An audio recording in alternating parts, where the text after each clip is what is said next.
All right, welcome to another day of the news. We've got some big stuff going on here, including this is a unique story that I wasn't expecting to cover, wasn't totally prepared for this to come out, but hey, you know what? AARP, we're going to be talking about you on a gaming channel because you did a pretty interesting study here. The number of adults over the age of 50 that play games, any kind of video games, has increased to 44%. So almost half of the people over age 50 now play games. The survey was conducted over a couple weeks here. They asked 3,737 people if they owned any gaming device. The way that they defined a gaming device was a phone, a console, a PC, tablet, anything that you can play a game on pretty much. Sure, if you could play something on that new Samsung fridge, they would count that too. The other requirement was they had to play at least one time a month. That's it. These are pretty low standards in my opinion, but this is the AARP asking, not IGN, not PC Gamer, not some other gaming news source like that. Not us, not here at the Retro Gamer. On average, the people played about 5 hours a week. Now, I definitely play more than that. I can do that in one sitting, but I'm trying to make a living off of video games, and they have other things in their lives that they have to do. Most of the players played for about two different reasons. The overwhelming majority, at 76%, played these games because they said they were fun, and 67% of the respondents said that they also played the games to stay mentally sharp. Now, if you really think about it, apps like Duolingo, all these different brain training games, they're fantastic to keep you mentally sharp, you can learn a new language, and you have fun all at the same time here. Another interesting stat here, 73% of people play on their phone. Now tell me that Apple isn't looking that, or Tencent isn't looking at that going, hey, there, right there, 73% of people over 50, we could make some good money here. I thought that was a pretty interesting stat right there, that they play mostly on their phones. I mean, to quote a famous or infamous source, you all have phones, don't you? Now, as I think about this, I thought it was pretty interesting that they're all over the age of 50 playing. That means they were born roughly in the 70s. So in the 80s, they had Atari, they had Super Nintendo, they had all those different things that they could play. So it kind of makes sense that that age group is starting to play more games because they grew up with some of these games. Of the 56% people who said that they didn't play games, only 5% said it was because they don't understand the technology. That's pretty fantastic. I've watched some of my in-laws, grandparents, play. They're in their late 80s and 90s, and they can whiz around on the iPad, on an iPhone. Sorry, Android people. The iDevices are just simpler. They just work. One other fun stat here. One of the last stats here. I know this has been a stat-heavy portion of the video. Of these older adults, age 50 and up, they have spent a combined $3.5 billion on games. Tell me mobile game developers aren't going to look at this. They're looking at that going, $3.5 billion. All right, we can do that. And my own personal thought here, is that that is probably an underestimation of how much they've spent. But you know for sure they will try to get out there, try to get some brain training, something to keep you mentally sharp. I know for years before my grandpa passed away, he would do crossword puzzles, he would do Sudokus, and we'd buy him these thick books so he could just knock them out over the year. Now, if with iPads being way more intuitive and all the apps that are free or even a couple dollars to get Sudokus forever for free, I know he would have loved to have that opportunity to play those games. Our next story comes from Origin, not that crazy launcher that EA is trying to push for everyone, but the PC case manufacturer. Origin has managed to cram a PlayStation 4 Pro or an Xbox One S all digital, the Xbox One SAD edition, into one of their new cases. So you'll be able to play PC games and a console game of your choosing. It'll only set you back $2,500. That is a sizable chunk of change here, especially for two consoles that are at end of life. We already know that by this time next year, we will all have a PS5 or an Xbox Series X or whatever they're renaming that to, because Series X had not enough X's in it or something. I don't know. So what is this giant behemoth of a case called? The Big Ooh. This is great for gaming enthusiasts who can't decide whether they want a PC and an Xbox or PlayStation 4. You can have both. Why not both? You can take them both with you wherever you go. You can order the PS4 Pro version or the Xbox One SAD edition right from their website. You can add in an Elgato 4K 60 Pro for a measly $500. That is on top of the price tag, so that puts you at about $3,000. Their base model starts with an i5 9600K, not a bad CPU, or a Ryzen 5 3600. And then you have the whole suite, the whole line of all their series, the 9000 series and the 3000 series respectively. You can get that thing kitted with an i5 9600K, i7 9700K, or an i9 9900K. On the AMD side, you can get the Ryzen 5 3600 or the X version.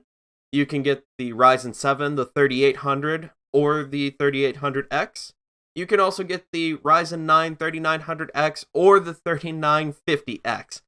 So on the AMD side, it'll cost you about $40-50 more.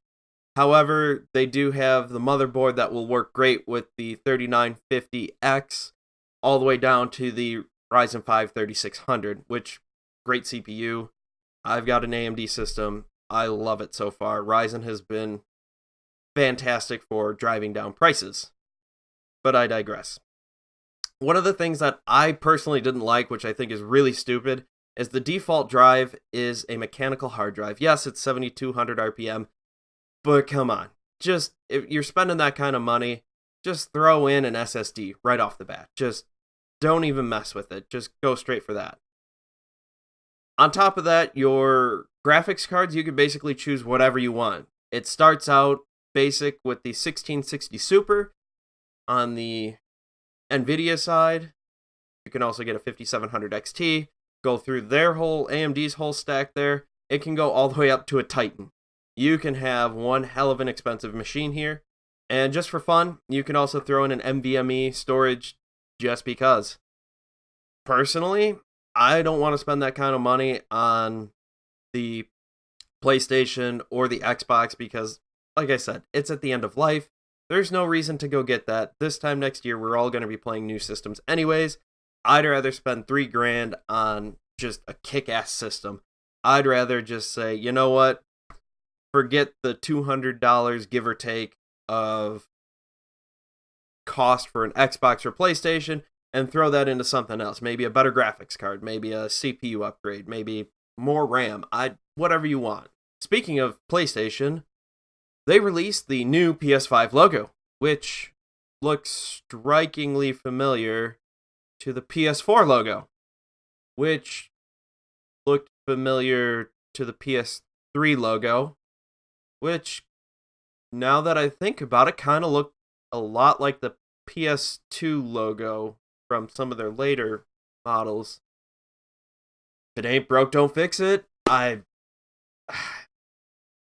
mean, I would love to be that designer. So, what are we doing here? We're making a new logo for PlayStation. All right. What did they do last year? Okay, that's a pretty slick P and an S. That 4 is cool, but we can't use that again. That's got to go. That's gone. Gone. Let's put a 5 there. 5. That's it. Done. Done. Easy. Next. With CES happening right now, rumors of a Switch Pro are starting to circulate again. Allegedly, this new Switch model will offer 4K support, have bigger cartridges, and just better parts. In my mind, this just isn't going to happen. It's not the way that Nintendo does things. This was from a Polygon article that was also quoting a GameInsiders.biz article of an alleged insider from, I believe, Taiwan. I could be mistaken. I'm trying to go off of memory here. But this source said all of these things that they're going to have. Polygon tried to reach out to Nintendo of America, and their response was that they had nothing to say on the topic, which in my mind means one of two things.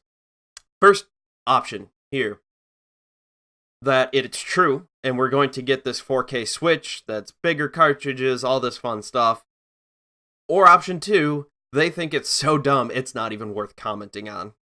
Now, my thought process here with this is that Nintendo doesn't live on the bleeding edge. They don't even live on the cutting edge, like Microsoft or PlayStation, both of those companies. They will take the best technology of a year or two before.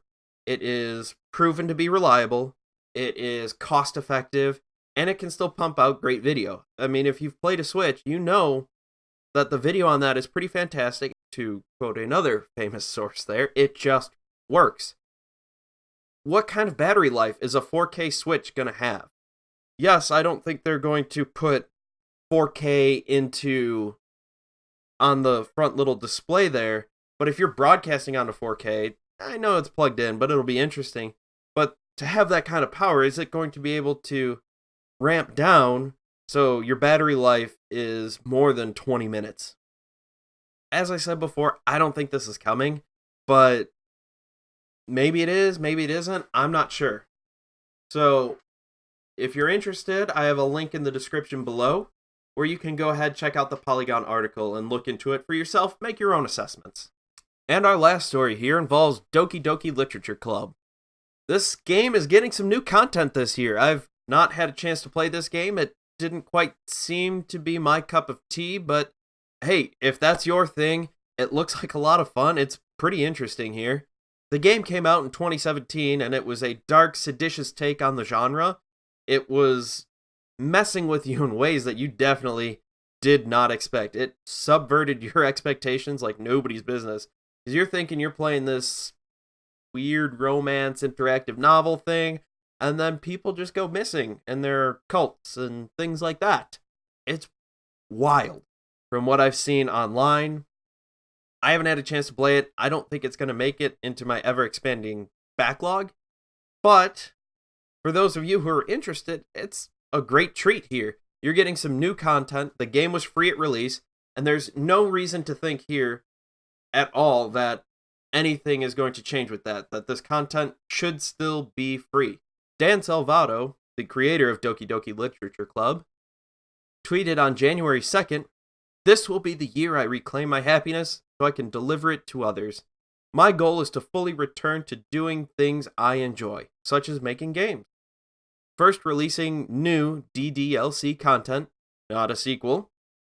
Then blowing off the dust on my next original VN, which has been on hold for 2 years. He's been holding on to a game for 2 years. That's impressive.